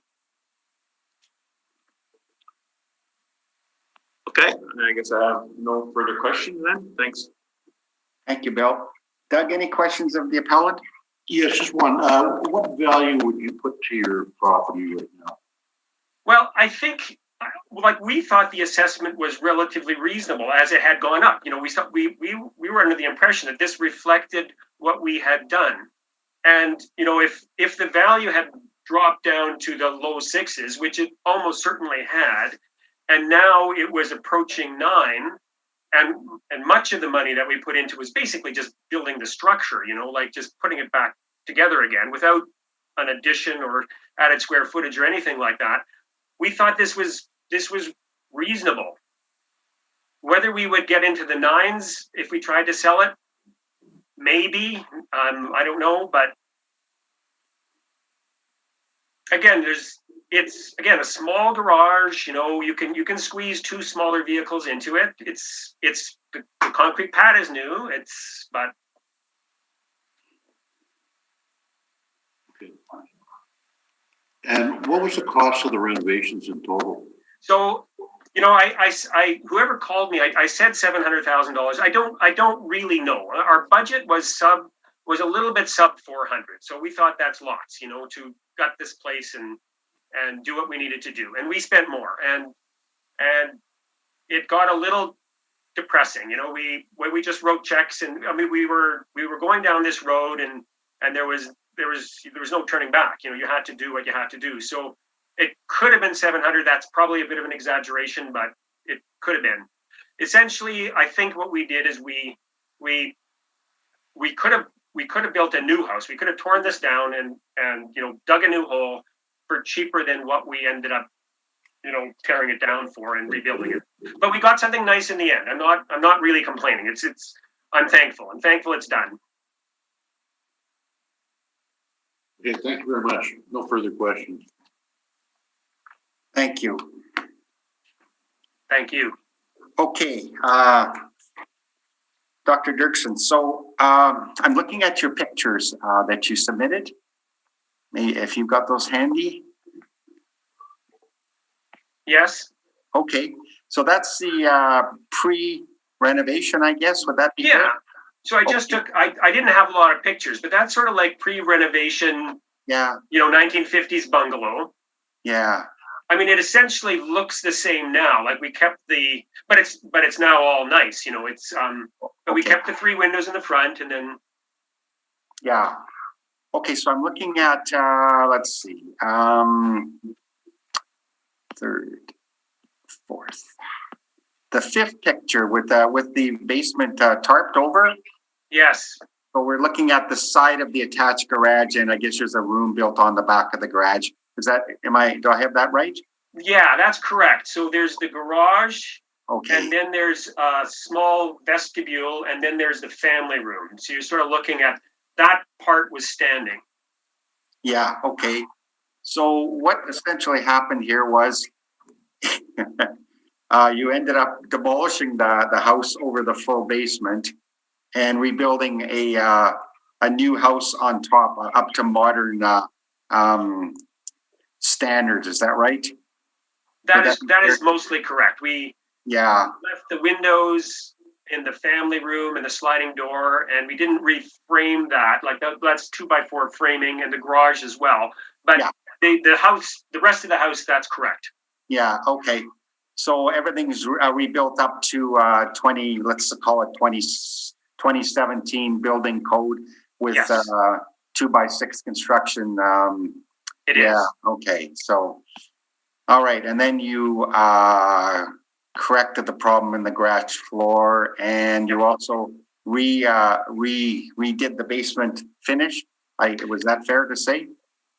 Yeah, I mean, what we did in the basement was it had the old paneling and it had a tile floor, which was not nice, and the bathroom also was just not good. So we replaced the tile floor. We gyprocked and took off the paneling, gyprocked it, and we replaced the shower and the toilet, and we took an old sink. We replaced a sink on the main floor when we moved in. So we took that sink and put it in the basement.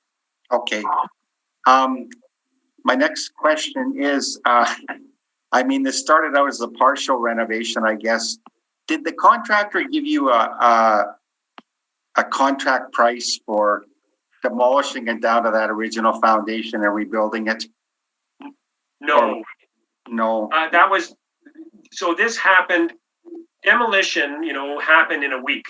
Oh, okay. And so then the roof structure was exposed and some of the walls were exposed. And so that showed us what issues we had.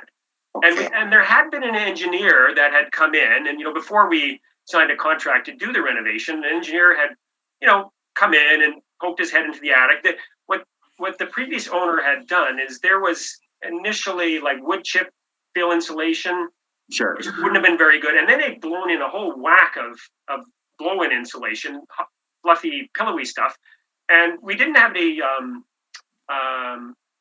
ice dams or anything like that. I think the roof insulation was good, but it's a low-pitch roof, and it just didn't show a whole heck of a lot. I mean, you couldn't see much. It was just full of fill. And so the engineer poked his head up there, but he said, "Fine, you're good to go."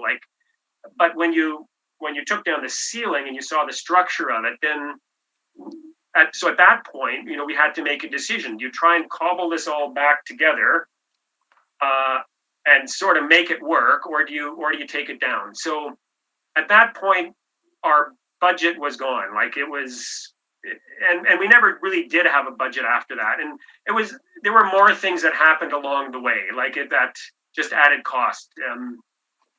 I wouldn't do this again. But Full of surprises, right? it was a surprise. 1950s. It's not that old, but Yeah.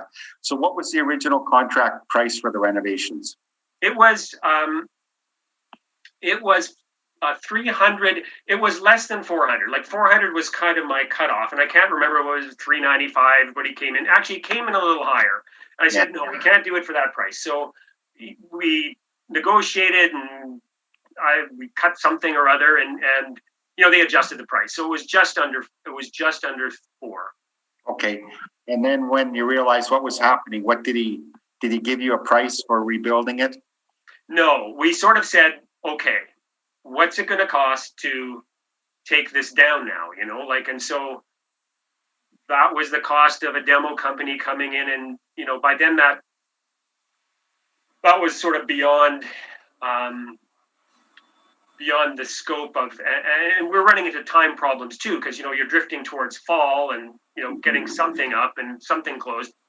So we sort of did it piecemeal. We never, from that point on, we didn't have a budget per se. Okay. Okay.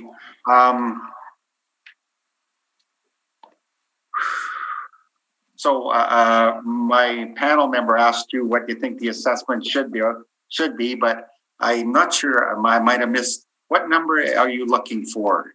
Well, you know, I thought the way our assessments had gone up was reasonable, and I think for us to get into the 900s it's possible, like in terms of sale, but I think that's pretty, again, for a relatively small square footage house, albeit on the river, 1 bedroom and a study. I just don't think that it's getting close to that $1 million mark.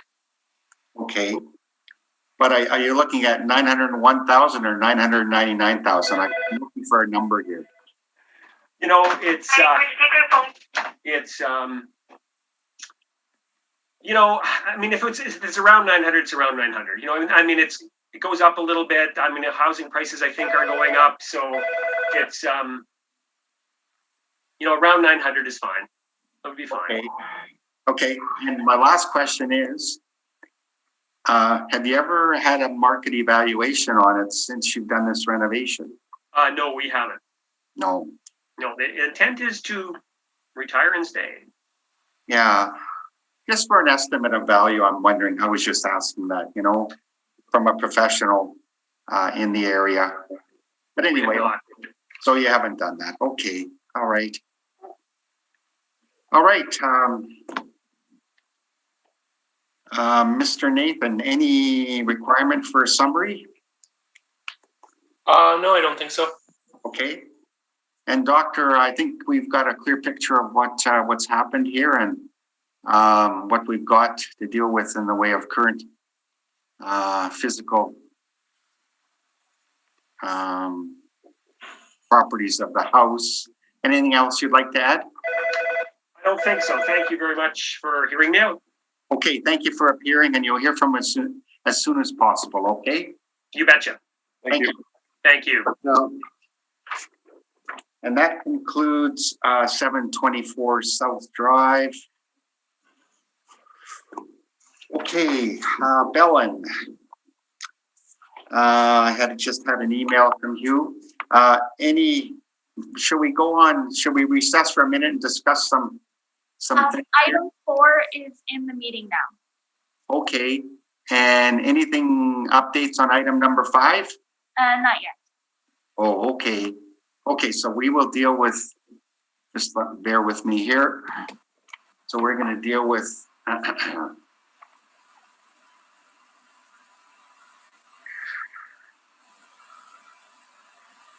so Bellin, I have an email from you. Are you okay? Do we need okay, perfect. Yeah. Okay, so item number 4 is 14 Brockington Avenue.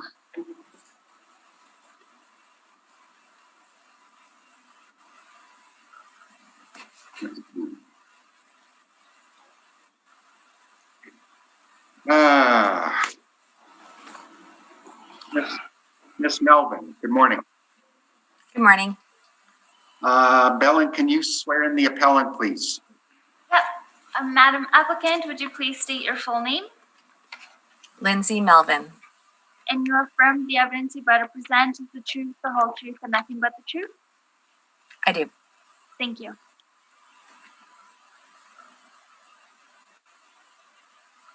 Okay, we are dealing with 14 Brockington Avenue, and we are dealing with a 2021 realty assessment.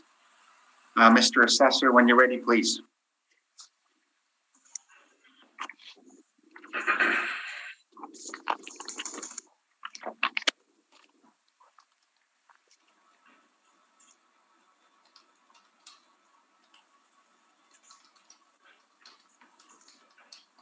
Okay, 14 Brockington Avenue, roll number 0309135280. It's in Bridgewater Forest. This is a one-story single-family dwelling constructed in 2008. 1,413 square feet of living area, full basement with basement finish. Bath counts as laid out before you. The subject and all comparables have central air conditioning. Subject property also has one fireplace, an attached multi-garage, and a lot size of about 4,700 square feet. The 4 comparable properties are all in Bridgewater Forest. They're all one-story single-family dwellings, constructed a little later than the subject, between 2009 and 2011. Living areas all comparable to the subject, ranging from 1,449 square feet to 1,506 square feet. All have full basements with basement finish, similar to the subject. Bath counts as well, similar to the subject. All have attached multi-garages, similar to the subject. All have central air, similar to the subject. None of them have any pools or sunrooms or anything like that. The lot sizes for the 4 comparables range from a low of 4,408 square feet to a high of 5,916 square feet. That one on the external corner, comparable 4. And the time-adjusted sale prices for the 4 comparables, I presented you with a pretty good range here. The low being about 460,500 to a high of 516,100, or a time-adjusted sale price per square foot ranging from a low of $317.81 to a high of $353.25. The subject property's 2021 assessment was amended due to the basement finish being completed. So essentially we did a basement finish permit pulled. We followed up with the owner. We added basement finish, a bathroom, central air conditioning, and a small deck that had all been constructed after completion of the original home. And that changed the assessment from $418,000 to $460,000, and that's what we're going to be recommending today.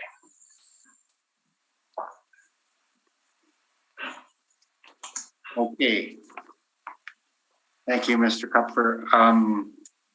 Melvin, do you have any questions on the assessor's evidence presented so far? I have a couple. How is the larger lot size of comparable number 4 considered in the analysis? A larger lot size would indicate a higher value. Okay, does that mean that comparable has less weight, or? No, it means if you were to say that they were both equal, you would have to make an adjustment to bring down the value of a larger lot. Okay, and also is the comparable number 2 backed onto a forest considered as well? Yeah, the park influence that's included with it, it looks like it is taken into account for, and similar to the larger lot size, that would we would expect it to increase the value or to sell for slightly more because it backs onto a park. That's all I have for questions. Thanks. Okay, thank you. Bill, any questions of the assessor?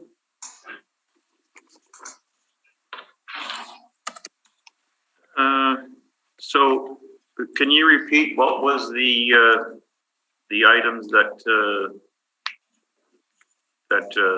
precipitated the adjustment again? It was basement finish being added, as well as a 3-piece bathroom in the basement, central air conditioning, and an approximate about 250 square foot deck. They were all added at the same time, and that change brought the assessment from 418 to 460. And when was that done? That was done. The effective date was August 1st, 2020. That's when we made the change effective for.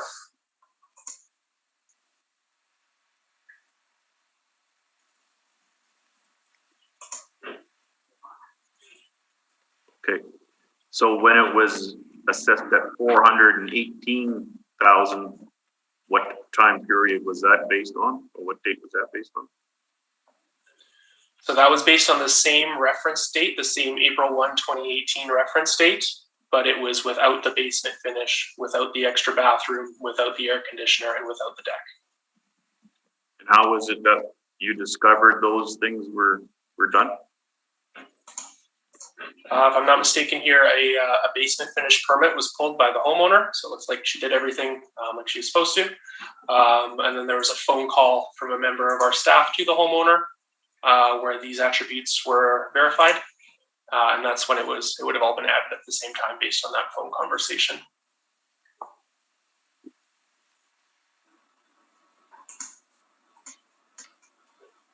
Okay, no further questions. Thanks.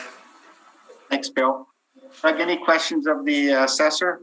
Yes, now this is a one-story home. Was the full basement developed at that point? The basement finish permit came after, and that was one of the things that precipitated the adjustment that we made, is that the basement got finished. Yes, but was that the complete basement that was finished or just partial basement? I believe it's full basement except for the utility area. Okay, thank you very much. No further questions. Thanks, Doug. Okay, Nathan, you made a comment. Was this actually this value added for 2020 and 2021? Yeah, the value was added effective August 1st, 2020, but only 2021 was appealed. So we'll only be dealing with the 2021 value. So the homeowner did receive a supplementary notice of assessment based on a building permit, and so they paid an increase in 2020. Is that right? Yeah, effective August 1st, 2020. Okay. But the homeowner chose to only appeal the 2021, not that partial amount in 2020. Okay. Oh, okay.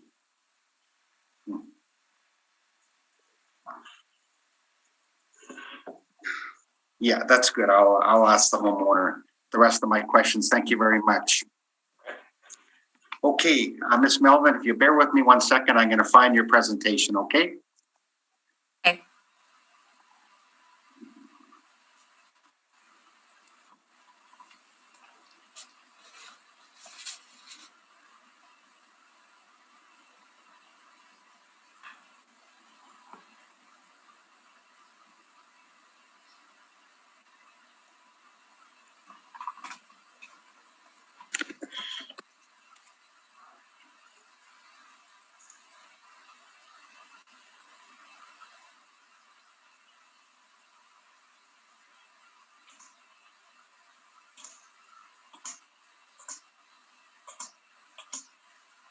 Okay, perfect. I've got it now. Thank you. You may proceed, please. Good morning. I'm recommending today that the value that the house of 14 Brockington Avenue would have sold on April 1st, 2018 was probably about $425,000. I've come to this conclusion based on weighing in the most comparable that I was able to find from the residential book of sales, and that was for the address of 23 Apple Tree Crescent. This particular home was built in the same year by the same builder, very similar, almost identical floor plans as far as I'm aware, 3-bedroom, 2-bathroom house just with a larger lot size and a larger ensuite. I've also included in my presentation a number of additional comparables also from the book of residential sales, which also show lower values as well.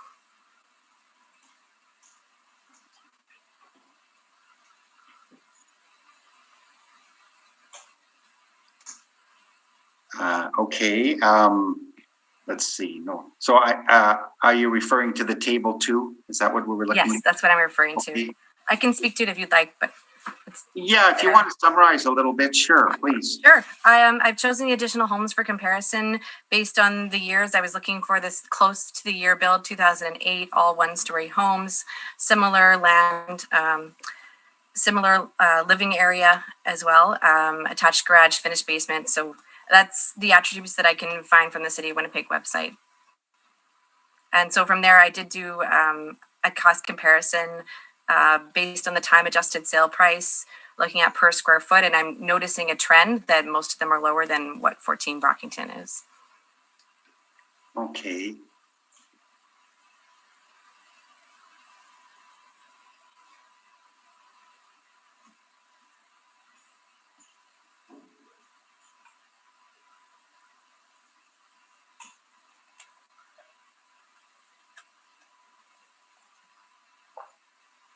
Okay, so look, based on this table, you're saying that your home with the improvements that were assessed off of the permit should only be assessed at 435,000, was it?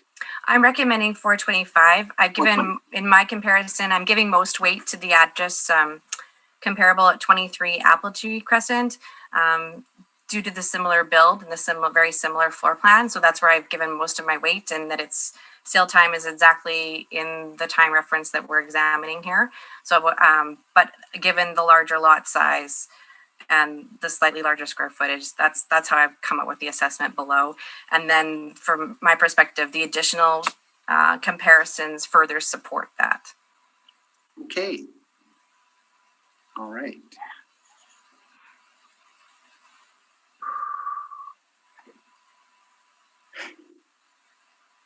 Thank you. Nathan, any questions of the appellant's evidence? For your home, do you get a lot of traffic? Can you hear the traffic coming off of Waverly Street from where you're located? I would say I don't necessarily hear it from Waverly, but I actually get quite a bit of through traffic to reach Lake Forest Road, actually. And it's actually quite concerning, actually. You'd be surprised at the speed. Yeah. So what do you think the impact of the traffic is from Bishop Grandin and from Waverly Street backing onto 23 Apple Tree Crescent here? It looks like the backyard. Oh, you mean in terms of value? Yeah. I don't know. And that's where, like, if I look at the sale price, that's a difference of $37,500. I don't know that that's worth $37,500, right? Okay. Yeah. Yep, that's all my questions. Thank you. Thank you. Doug, any questions of the appellant? Yes, just one.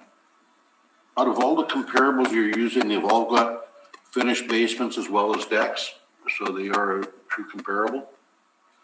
The decks I can't see. I pulled that from the Winnipeg assessment site in order to, like, I know we're not using assessment values, so I'm Right. using the book of sales, but the attributes aren't in there. So the only place that I can go for is available from the assessment site, and that detail I couldn't see on there. Thank you very much. No further questions. Thank you. Bill, any questions of the appellant? So 23 Apple Tree, right? Apple Tree, which you said was the best. Does it have the multiple attached garage? Yes. There's pictures on page 2 of my submission.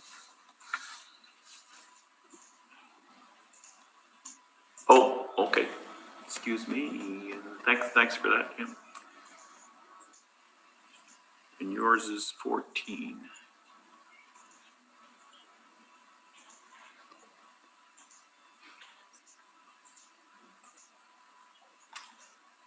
Is that one about the same size too? Yes, 23 is 1445 square feet. Yeah. And yours is 1413. almost exactly the same. By the same builder. Yeah, they look very similar actually.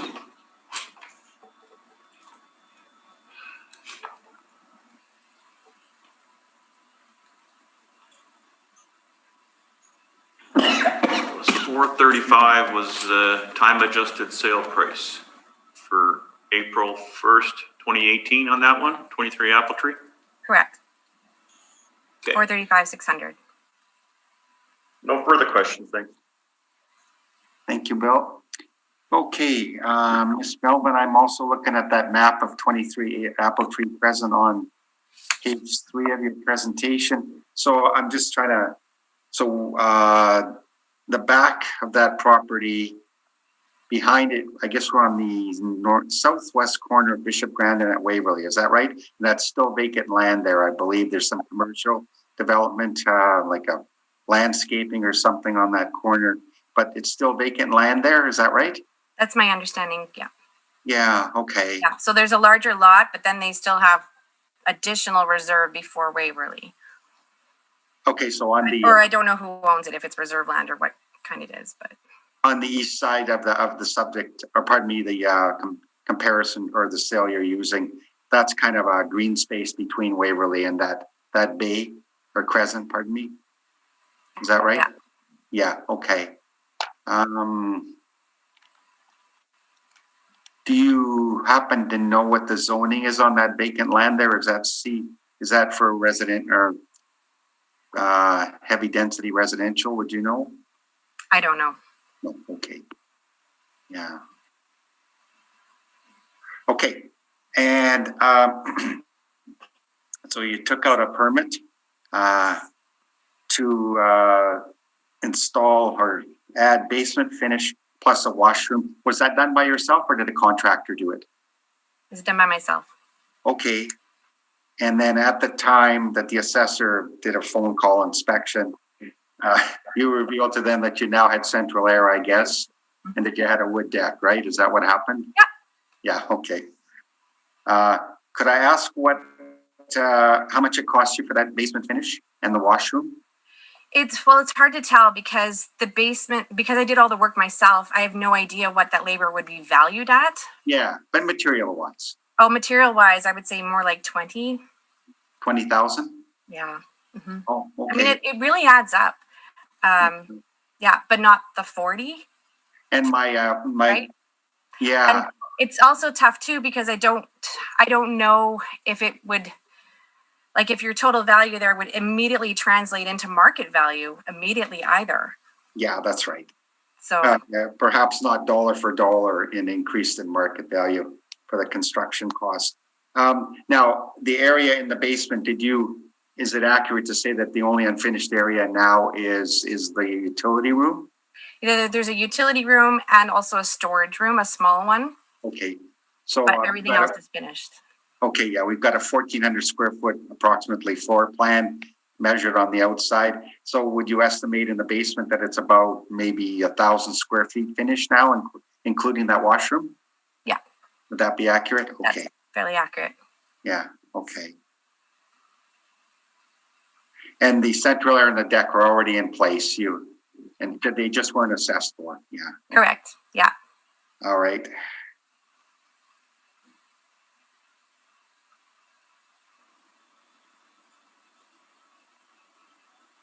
Okay. I think that's all my questions. Mr. Assessor, any requirement for summary? No, thank you. Okay. And Ms. Melvin, are you anything else you'd like to add? No, thank you. Okay. Okay, leave it with us. We've got a picture of what you're asking for and what's happened here. And I know my other question was, when you got that reassessment notice in 2020, did you consider appealing it at that time, or you just thought you would leave it for the following year? Well, no, this is what's triggered it. So when we phoned 311, we asked like what the process was, and do you do it on the supplemental or the total? And the instructions was just submit. So I wasn't even really sure. So I mean, you can look in the records. I've paid what the supplemental was. The due date's March 31st. I wasn't going to take a chance that it would lapse. I didn't know when this would be scheduled. So, but I mean, I'm looking at it from the total value, the total market value of the home. Yeah, when you got that notice, there would have been instructions that you had so many days to file an appeal for that 2020 reassessment or supplementary assessment. But anyway, you chose not to do it. So yeah, okay. I thought that's what I am doing. I'm not, because the assessment I'm looking at says supplementary property tax notice. Yeah, but it's only for 2021. Oh, maybe they came close to each other. Is that the issue? I don't know.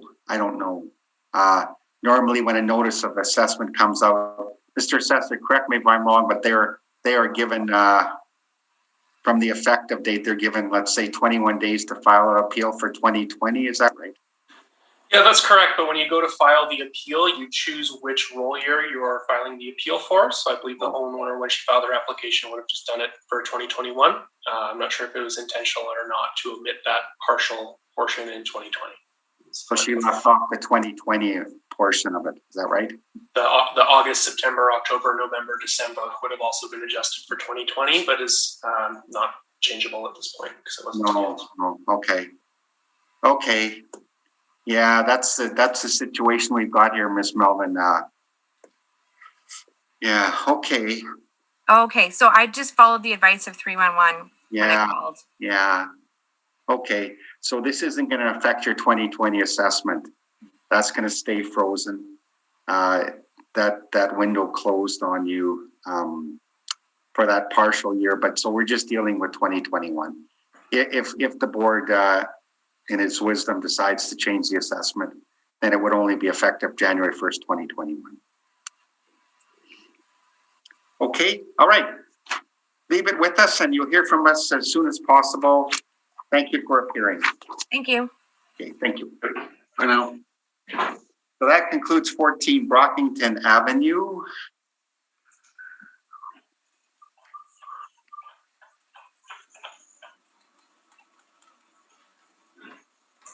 Now,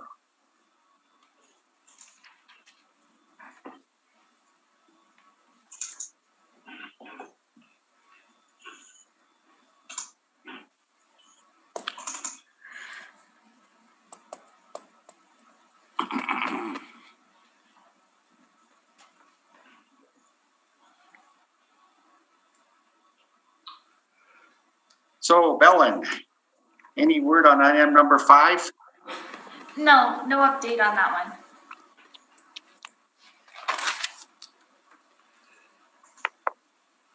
Okay, so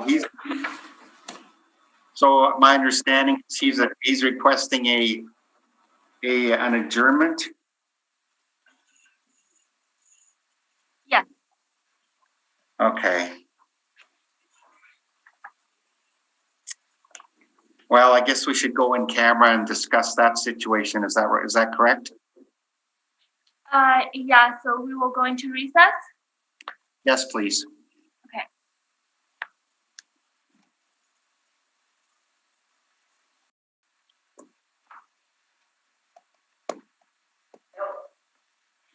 We are live now. Okay, I call the hearing back to order. Okay, regarding item number 5 on the docket, 86007 South Point Drive.